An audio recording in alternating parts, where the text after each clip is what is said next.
They would rattle along dusty roads for a few more hours, the lamb on the roadside spits gradually giving way to pork as they left the predominantly Muslim areas behind. Eventually, he would be lulled to sleep by the droning of the engine, only to be awakened by the exclamations of the adults at the first sight of the blue waters of the Adriatic. Looking down as they rounded hairpin bends, way down, he would then see the pine-covered islands in the distance, their jagged shoreline gray-green against the fading red of the sun. And while they continued the steep descent through the maquis-covered hills, something uncontrollable happened inside him. It was always the same. His mood changed from silent contemplation to exuberant joy. This time, there was no joy. Once the heavy metal door had been pulled open and his eyes grew accustomed to the sunlight, he froze with fear. Luco estimated that the dirt track to the quay was a mere 35 meters. On either side of it, men were lined up wearing long gray raincoats and caps that left part of their shaven heads visible. They looked similar to the guards who had herded them onto the train the day before, except that these men were carrying whips and wooden bats, some of them nail-studded. "Welcome to the coast," Gorlin said, standing behind him. "May I go first? This will be a nice journey, with excellent food and charming hosts, all expenses paid."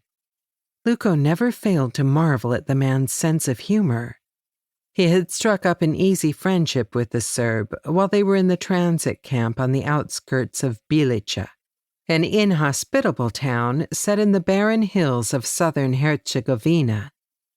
"It's better to stay on this side of the barbed wire, my friend," Goran had once told him when he contemplated an escape. "Not much to see outside." Side by side they had stood behind the high metal fence, silently looking out across the treeless countryside under an enormous sky.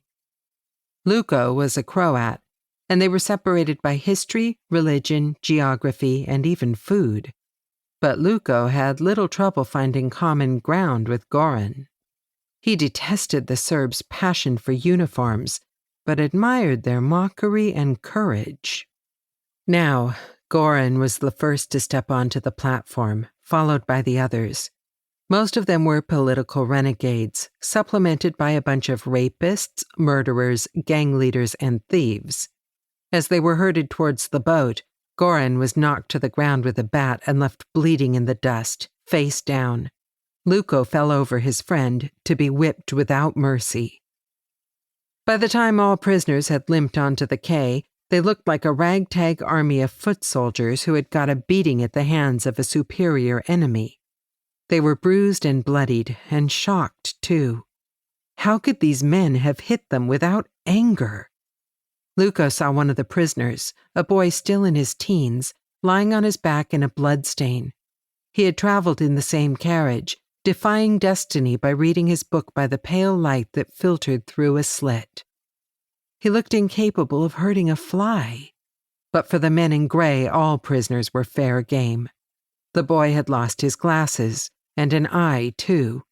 Luco looked away, to the boat, trying to fight the memory of the horror that had filled those few minutes. Goran, blood dripping from his mouth, observed, "That was a little unfair. We'll file a complaint when we arrive at our holiday destination."